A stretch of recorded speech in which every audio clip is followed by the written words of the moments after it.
So hi everybody. I'm Will, and I look like Frankenstein's monster if he worked at a tech startup, or Brawny if the Brawny Man was a millennial. You know, I look like the new super woke spokesman for Brawny, who's like, we need to start a conversation about absorption. Bounty has a real problematic past. Brawny is the way of the future. Be on the right side of Brawny. I'm the kind of tall where people think are afraid of me if they don't know me. I was once introduced at a show by someone saying, "Your next comic looks like he ate all of the Jews." Will Carey. And there's no better way to meet a group of people by saying, "Hey, Lurch wearing the Old Navy collection looks like he eats an ethnic group, so shalom." But I saved it. I saved it by going on stage and saying, because I love them so much. My old roommate recently told me that he was on heroin for much of the time we were living together. And that put a lot of things in perspective for me. For example, he used to hide all of our spoons in his room. And one day after he moved out, I was looking for a spoon, and I pulled a spoon out of my drawer that was at a 45-degree angle. Like Salvador Dali had made this spoon. So I had to take that one out of the rotation because I don't want to have a bite of Captain Crunch and then get sleepy 3 minutes later. And you're like, why do I want to move to Seattle all of a sudden? I don't know. I was in San Francisco a couple months ago, and I drank a kombucha because it's the law. And I had never had one before, and nobody told me that they're carbonated, so I opened it really fast, and it exploded all over me. And you know what they call that out there? A West Coast baptism. San Francisco is probably the most progressive place I've ever been. I used to think I was a pretty liberal, progressive person living in New York, but San Francisco made me feel like a super bigot. Like a super bigot. Like I realized I'm a East Coast, I'm with her, and a West Coast, lock her up. That's where I fall on the barometer. Before I did stand-up, I was the bassist in a pop-punk band. If you're not familiar with the genre of pop-punk music, it's the blues for people who don't have real problems. You know, every pop-punk band could just be named Oppressed by Privilege. Because I would sit in my house that I was not paying the mortgage on, and being a 17-year-old white kid in America, the only thing oppressing me was how great things were going for me. So I'd sit there and say, okay, I got to rebel against a system that favors me in every conceivable way. All right, what do I want to do? Okay, this next song is called I Don't Pay My Own Car Insurance. Wow.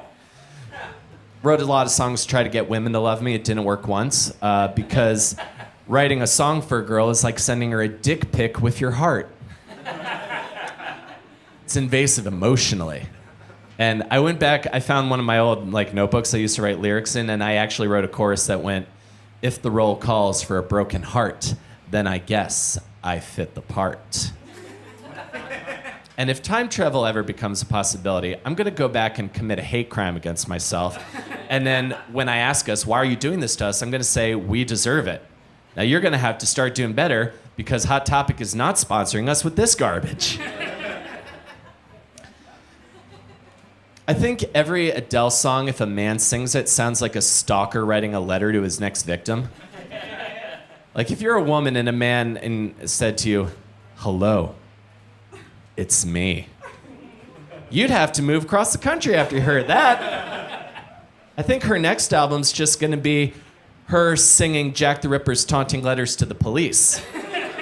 That's gonna win a Grammy for being conceptually adventurous.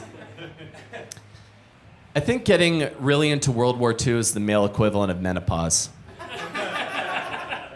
You know, the first day as a man where you're like, Normandy, you know, you're gonna feel a little hotter when you have that thought. Not for a long time, it's gonna go away eventually, but that's where you're gonna be. I was walking in Manhattan and I saw a guy wearing a t-shirt with the state of Texas on it and a revolver, and the shirt had, "We don't dial 911 written on it. And that made me feel really bad for everybody in Texas that's ever needed a fire truck. It's like, yes, my house was on fire, so I shot it 83 times. I considered the fire an act of aggression.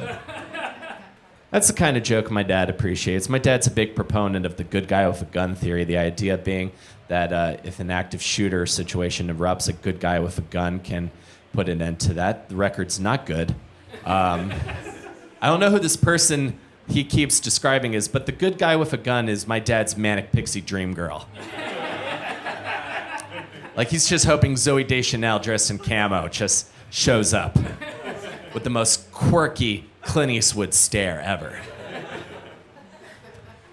Yeah, we don't get along too well. I have a one-man show, so that should be obvious because the beginning of every one-man show could just be, if it was Wednesday in my house, that meant Dad was drinking.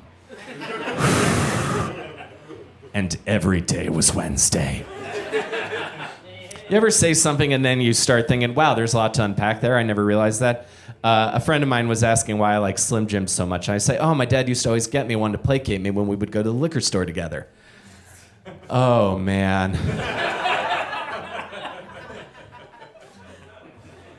Do I still have my live journal password?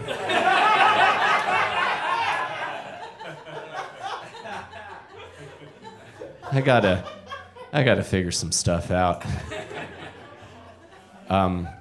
When I was in high school, I did theater, and when I started doing theater, my dad was afraid that I was gay, but he seemed to have no problem when I went out for wrestling. It's like, hey, Dad, I want to hang out with all girls that wear tight sweatpants, do yoga with them, and learn to express my emotions. I am not supportive of this lifestyle, son. Hey, Dad, I want to put on a skin-tight spandex unitard and roll around on the ground with another man just also in a skin-tight spandex unitard while each of us tries to mount the other. I'll come watch. Sounds great. I once stuck my thumb in a walrus's mouth, which is how I introduce myself to people. A couple years ago, I was dating the walrus trainer at the Coney Island Aquarium, and she sent me a text one day. It was like, would you like to snuggle a walrus? And the answer to that is always yes. So I got into the walrus enclosure with Nuka, a 1-ton legally blind walrus. I'm not interacting with the younger male walrus because he's angry and he just masturbates all day. The bassist in Oppressed by Privilege could relate to that at one point. And we do some fun. I feed her squid and I pet her belly and she does the little happy walrus dancing. Then she says, Nuka, hold your thumb out like this. And then she goes, Nuka, thumb. And then Nuka just latches onto my thumb and starts sucking on it. And she's not gonna let go. I have no control over what happens next. So I'm like, I hope I don't learn this is my thing. Because that's an awkward after-hours party to set up. You just see on New York One, local Brooklyn man was arrested climbing into the Coney Island Aquarium. As he was being led away by police, he was quoted as saying, "You don't know her like I do."